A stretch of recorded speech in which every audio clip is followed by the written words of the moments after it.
Hidup memang telah ditakdirkan oleh Tuhan, namun terkadang yang terjadi tidak sesuai dengan keinginan kita. Hal itulah yang mendasari beberapa orang ini untuk melakukan sesuatu hal yang dianggap melawan takdir Tuhan.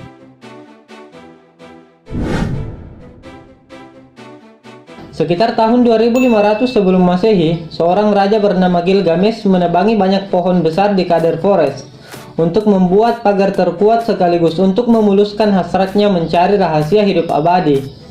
Jadi ceritanya sang raja ini ingin membuat pagar agar terhindar dari malaikat maut. Dalam buku Epic of Gilgamesh diceritakan juga bahwa untuk menjadi abadi, Gilgamesh harus menemui Utnapishtim untuk mencari tahu rahasia hidup kekal itu.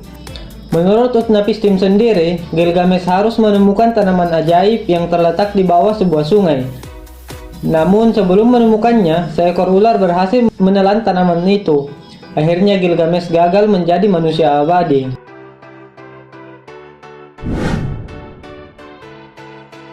Sekitar abad ke-13, seorang filsuf ternama bernama Roger menulis sebuah buku. Dalam buku tersebut, Roger mengatakan bahwa manusia menjadi tua karena masalah lifestyle dan pola makanan yang tidak sehat. Dia percaya apabila manusia dapat mengatur pola hidupnya, maka dia tidak akan menua. Dari pandangan dan tulisan Roger tersebut, banyak ahli kimia mencoba membuktikan pemikiran itu, dengan mencoba membuat ramuan dan obat untuk menjadikan manusia awet muda. Ramuan-ramuan tersebut merupakan campuran dari tumbuhan mutiara dan emas. Serta ada juga yang menggunakan bahan dasar logam, namun tidak ada penelitian obat dan ramuan tersebut yang dapat membuat orang menjadi terus muda atau membuatnya kekal.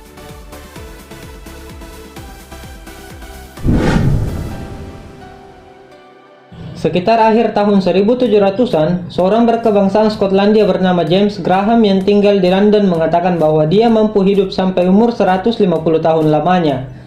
Dalam klaimnya tersebut, Graham menjelaskan bahwa setiap hari dia harus mengolesi tubuhnya dengan menggunakan balsam khusus dan membasuh alat kelaminnya menggunakan sampanye atau minuman anggur putih yang bergelembung. Selain itu, dia juga tidur di ranjang yang terbuat dari rambut kuda untuk mendapatkan sengatan listrik. Namun upaya untuk hidup lama dengan melakukan percobaan tersebut ternyata gagal dan akhirnya dia meninggal dunia.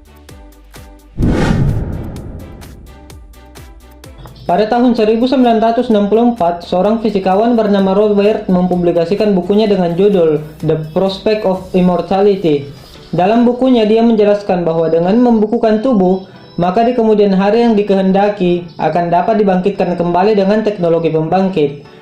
Dari idenya tersebut muncul berbagai organisasi khusus untuk membukukan tubuh manusia. Manusia yang dibukukan pertama dari program tersebut bernama James Bedford pada tanggal 12 Januari 1967 yang sampai sekarang masih dalam keadaan beku. Sekitar tahun 1990-an, seorang bernama Aubrey de Grey mempublikasikan sebuah buku yang berisi teori anti penuaan. Dalam teorinya ini, ia menceritakan bahwa ada kemungkinan manusia dapat melawan penuaan dengan cara memperbaiki sel serta jaringan kulit yang rusak. Dari pemikiran dan teori ini, Gray mendapatkan banyak dukungan serta dana dari berbagai pihak. Salah satunya adalah Peter Thiel, salah seorang investor di Facebook. Namun sampai sekarang belum ada titik terang mengenai teori yang dikemukakan oleh Gray itu. Itulah beberapa daftar manusia dengan segala caranya untuk menghindari ketetapan dari Tuhan Yang Maha Esa, meskipun akhirnya memperoleh kegagalan.